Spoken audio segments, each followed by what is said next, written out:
Welcome to our video series, Learn Rhino 3D in 11 Simple Ring Band Projects.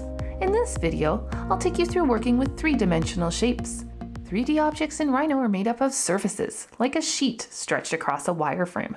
They're called NURBS. This is a mathematical representation of 3D geometry. We can create these shapes by using direct commands, such as using the box, sphere, or cylinder command, for example. Let's go to perspective view. If we want to create a sphere, for example, I'll type in the sphere command.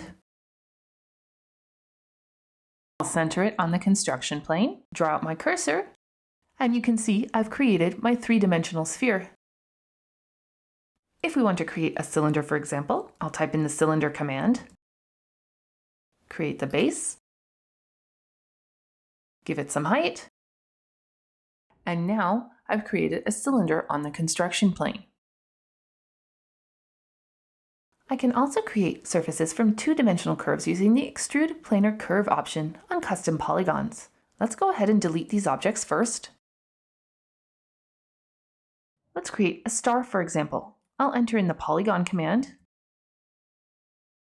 I'll choose the star option. We'll stick with an 8-pointed star. Let's center it on the construction plane, draw it out, and create the points. Now I'll ensure I have my star selected, and I'll choose the Extrude Planar Curve option from the solid drop-down menu. I'll go ahead and choose straight,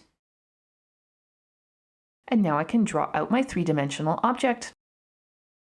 Note that when Extrude Planar Curve is used, we'll still have the original polygon located below it. I'll go ahead and draw it out for you to see.